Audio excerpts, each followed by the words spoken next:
Attorneys, when did a spouse's backup plan destroy her entire separation tactic in merely 5 seconds? As a divorce lawyer, I've witnessed every trick in the book. Prolonged fights over child arrangements lasting years, concealed financial assets, individuals committing perjury as though it were a game. Yet one particular matter remains vivid in my memory. My client, named Mark, arrived appearing utterly exhausted, like sleep had evaded him for days. His spouse, Laura, had initiated divorce proceedings following 12 years together. She demanded the family residence, sole guardianship of their 2 children, spousal support, plus 60% of his pension savings. Her lawyer was Victor Hale, someone famous in legal circles for his forceful style and dramatic flair. He enjoyed delivering long monologues. He enjoyed watching opponents squirm. Mark wasn't wealthy. He operated a delivery van for a home furnishings business, working 6 days weekly on 12-hour routes, earning roughly $62,000 annually pre-tax. He had consistently paid every house installment. He had never overlooked a single celebration. He had never grumbled once about Laura staying unemployed. Laura stopped employment after their younger child arrived 9 years earlier. That decision belonged to her. Mark explained she preferred remaining at home. I agreed fully. Now she twists that fact to attack me. His observation was accurate. Laura's position seemed simple. She had forfeited professional opportunities for the household. Mark served as the breadwinner. Therefore, she merited the residence, the children, and sufficient funds to preserve her standard of living. A classic tactic, except this situation deviated sharply from typical patterns. Mark revealed a crucial detail during our follow-up session that shifted the entire dynamic. 4 months prior to Laura submitting paperwork, she confronted him and expressed interest in launching a modest cafe. She required $40,000 for initial setup costs. Mark withdrew funds from his retirement plan, absorbed the premature distribution fee, and transferred the amount to her. No documents were executed. No contract for repayment, no joint venture forms, just an electronic payment accompanied by her verbal assurance. 7 weeks following receipt of the $40,000, Laura launched the dissolution action. The cafe concept vanished entirely. The funds disappeared completely. Mark suspected their destination, though lacked solid evidence.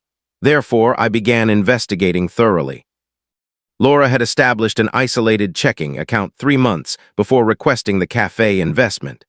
She had quietly directed modest sums into it across more than 12 months. $200 occasionally, $500 at other times, consistently sourced from supermarket purchases or cash withdrawals during shopping. When she approached Mark regarding the cafe funding, that separate account already contained $14,000. The full $40,000 deposit landed directly into it.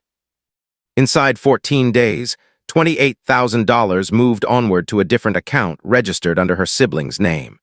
An additional $11,000 shifted to a reloadable debit card. The remaining balance lingered, sufficient to appear ordinary. Laura had systematically assembled a secret reserve, financed using Mark's retirement contributions. Her counsel remained unaware of our discoveries. We had obtained financial statements through discreet court orders, and the siblings' records displayed the movement unmistakably.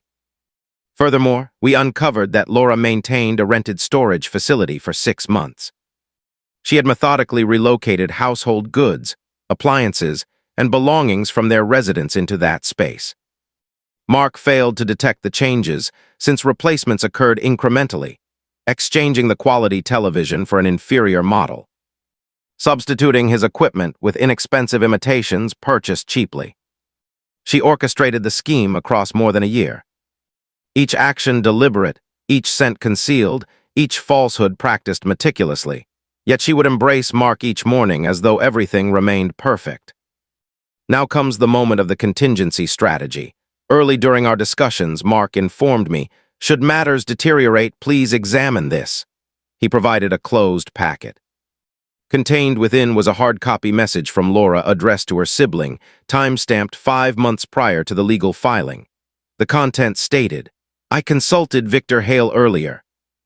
According to him, provided I demonstrate Mark earns everything while I abandoned employment opportunities, Securing the residence and children becomes straightforward.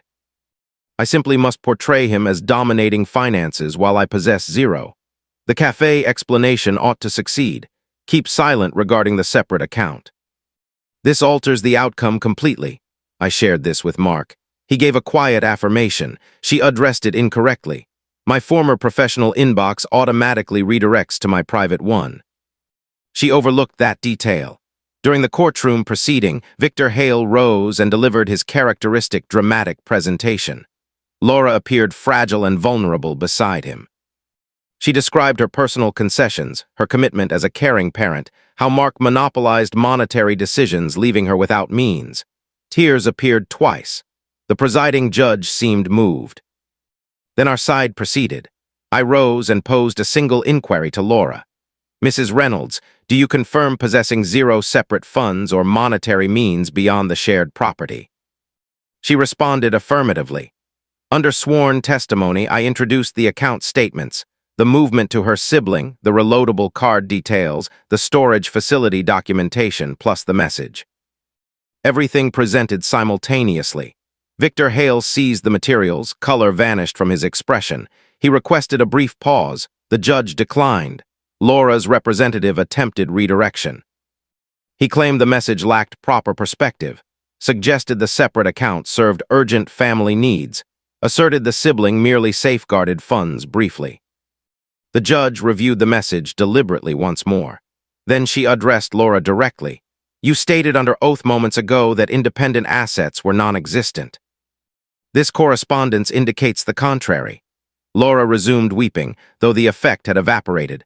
The judge decided overwhelmingly in Mark's favor across most issues. He retained ownership of the residence. He secured shared guardianship featuring primary residency. Laura's demand for ongoing support was rejected. The $40,000 transaction received classification as improper disposition, granting Mark recovery rights.